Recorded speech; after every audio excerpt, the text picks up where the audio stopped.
നമസ്കാരം, ഞാൻ ആൽഫ്രഡ് ഒവി. ഞാൻ കണ്ണൂർ ജില്ലയിലെ പാടിയോട്ടിച്ചൽ സ്വദേശിയാണ്.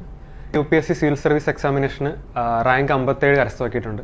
അപ്പം ഞാൻ പഠിച്ച കുറേ കാര്യങ്ങളും എൻ്റെ പഠന രീതിയും എല്ലാവരോടും ഷെയർ ചെയ്യാൻ ആഗ്രഹിക്കുകയാണ്.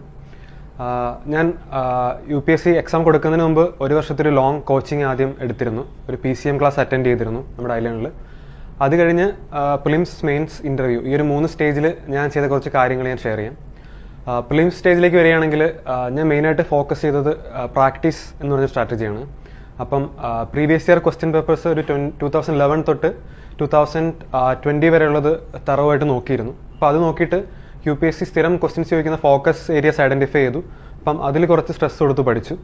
പിന്നെ അത് കൂടാണ്ട് നമ്മുടെ ടെസ്റ്റ് സീരീസ് പ്രോപ്പറായിട്ട് എടുക്കുകയും അതിന് ഡിസ്കഷൻ ഇരിക്കുകയും അപ്പം ഓരോ ടെസ്റ്റ് കഴിയുമ്പോഴും അത് എന്തുകൊണ്ട് തെറ്റി എന്നുള്ളൊരു തോട്ട് പ്രോസസ്സ് ഡെവലപ്പ് ചെയ്യാൻ ശ്രമിച്ചിരുന്നു. അപ്പം ഓരോ ടെസ്റ്റ് കഴിയുമ്പോഴത്തേക്കും ടെസ്റ്റ് സീരീസിൻ്റെ ഡിസ്കഷൻ ഇരിക്കും. പിന്നെ എന്തുകൊണ്ട് ഞാൻ ആ ക്വസ്റ്റ്യൻ തെറ്റിച്ചു എന്ന് ആലോചിക്കും. അപ്പം നെക്സ്റ്റ് ടൈം ഒരു സിമിലർ പാറ്റേണിൽ ക്വസ്റ്റ്യൻ കാണുമ്പം അത് കറക്റ്റ് ചെയ്യാൻ വേണ്ടി കുറച്ച് കോൺഷ്യസ് ആയിട്ട് എഫേർട്ട് ഇട്ടിരുന്നു. അപ്പം പ്രീവിയസ് ഇയർ ക്വസ്റ്റ്യൻസ് നോക്കുക, പിന്നെ maximum number of mock test attempt ചെയ്യുക. അപ്പോൾ ഇതായിരുന്നു എൻ്റെ പ്രിലിംസിൻ്റെ സമയത്തെ സ്ട്രാറ്റജി. അതുകൂടാണ്ട് സോഴ്സസ് പറയുകയാണെങ്കിൽ സ്റ്റാൻഡേർഡ് ടെക്സ്റ്റ് ബുക്സും കൂടാണ്ട് കറണ്ട് അഫയേഴ്സ് നമ്മുടെ ഇയർലി കമ്പൈലേഷൻസ് റെഫർ ചെയ്തിരുന്നു.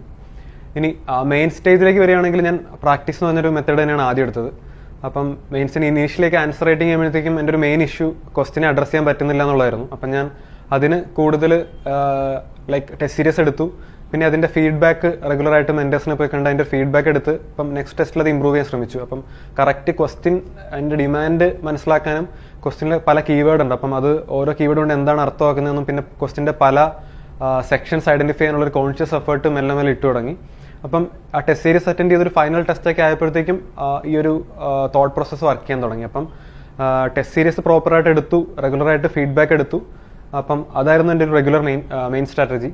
പിന്നെ അത് കൂടാണ്ട് ഇത്തവണ ഞാൻ കഴിഞ്ഞ തവണ എനിക്ക് 310 റാങ്ക് ലഭിച്ചിരുന്നു. അപ്പം ഇത്തവണ കുറച്ചും കൂടി ഒരു മെയിൻസിൽ മാർക്ക് ഇമ്പ്രൂവ് ചെയ്യാനും ഒരു വാല്യൂഡേഷൻ കൊണ്ടുവരാനും ഞാൻ ചെയ്തിരുന്നൊരു കാര്യങ്ങൾ, ഓരോ ക്വസ്റ്റ്യനിലും ഒരു 0.5 മാർക്സ് അല്ലെങ്കിൽ അതെങ്ങനെ കൊണ്ടുവരാമെന്നുള്ളത് നോക്കി. നമുക്കറിയാം ഒരു പേപ്പറിൽ നമുക്ക് 20 ക്വസ്റ്റ്യൻസ് ഉണ്ട്. അപ്പം ഒരു ക്വസ്റ്റ്യൻ നമുക്കൊരു ഒരു അര മാർക്കെങ്കിലും കൂട്ടാൻ പറ്റുവാണെങ്കിൽ അതിൻ്റെ ഒരു ക്യുമുലേറ്റീവ് റിസൾട്ട് എന്ന് പറയുന്നത് നല്ല കൂടുതലായിരിക്കും. അപ്പം ഓരോ ക്വസ്റ്റ്യനിലും വാല്യൂഡേഷൻ ചെയ്യാൻ വേണ്ടിയിട്ട് ഞാൻ എങ്ങനെ കോൺഷ്യസ് ആയിട്ട് എഫേർട്ട് ഇടാമെന്ന് ഐഡൻറ്റിഫൈ ചെയ്തു. അപ്പം കൂടുതൽ എക്സാമ്പിൾ കൊണ്ടുവരിക, കുറച്ചും കൂടി റിലവൻ്റ് ആയിട്ടുള്ള ഡയഗ്രാംസ് കൊണ്ടുവരിക വിത്ത് അനോട്ടേഷൻ, പിന്നെ കേസ് സ്റ്റഡീസ് പോലുള്ള കാര്യങ്ങൾ ഇൻകോപ്പറേറ്റ് ചെയ്യുക.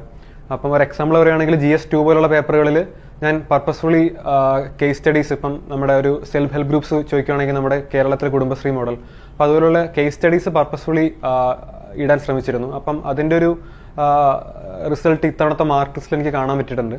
അതുകൂടാണ്ട് ആൻസർ റൈറ്റിംഗ് പ്രാക്ടീസിനിടയ്ക്ക് ഞാൻ പ്രീവിയസ് ഇയർ ടോപ്പേഴ്സിൻ്റെ ക്വസ്റ്റ്യൻ പേപ്പർ ഡൗൺലോഡ് ചെയ്തിട്ട് ഓരോ ക്വസ്റ്റ്യൻസ് എടുക്കും, ഞാനത് ആൻസർ ചെയ്യും. പിന്നെ ടോപ്പേഴ്സിൻ്റെ ആൻസറായിട്ട് കമ്പയർ ചെയ്യും. അവരതെങ്ങനെ അതിനെ അപ്രോച്ച് ചെയ്തു, ഞാൻ എങ്ങനെ അതിനെ അപ്രോച്ച് ചെയ്തു, എനിക്കങ്ങനെ ഇമ്പ്രൂവ് ചെയ്യാം, ആ ഒരു സ്കോപ്പ് മനസ്സിലാക്കാൻ വേണ്ടിയിട്ട് ഈ ഒരു എക്സസൈസ് ഞാൻ മെയിൻസിൻ്റെ ആ ഒരു ഗ്യാപ്പിൽ ഇത്തവണ ചെയ്തിരുന്നു.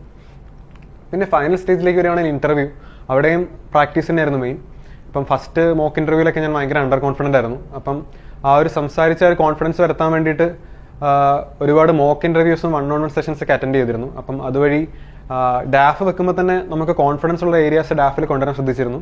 പിന്നെ ഡാഫ് അനാലിസിസ് സെഷൻസിൽ കുറേ എണ്ണം അറ്റൻഡ് ചെയ്തു. ചോദിക്കാൻ ചാൻസ് ഉള്ള ക്വസ്റ്റ്യൻസ് ഒക്കെ ഇത് ചെയ്തു, അതിന് മോഡൽ ആൻസർ പ്രിപ്പയർ ചെയ്തു. അതുകൂടാണ്ട് തന്നെ മോക്ക് ഇൻ്റർവ്യൂസ് അറ്റൻഡ് ചെയ്ത് ആ ഒരു ആർട്ടിക്കുലേഷൻ രീതി ഒരു കോൺഫിഡൻസോടെ പറയാൻ വേണ്ടിയിട്ട് ഒരു 7-8 മോക്ക് എടുത്തപ്പോഴത്തേക്കും അതും ബിൽഡായി വന്നു. അപ്പം ഈ ഒരു 3 സ്റ്റേജിലും പ്രിലിംസ്, മെയിൻസ്, ഇൻ്റർവ്യൂ സ്റ്റേജിലും പ്രാക്ടീസ് ചെയ്ത് നമ്മൾ ഇമ്പ്രൂവ് ചെയ്യുക എന്നുള്ളതായിരുന്നു എൻ്റെ ഒരു ബേസിക് സ്ട്രാറ്റജി. അപ്പം ഇത് എല്ലാവർക്കും യൂസ്ഫുൾ ആണെന്ന് ഞാൻ വിചാരിക്കുന്നു. Thank you.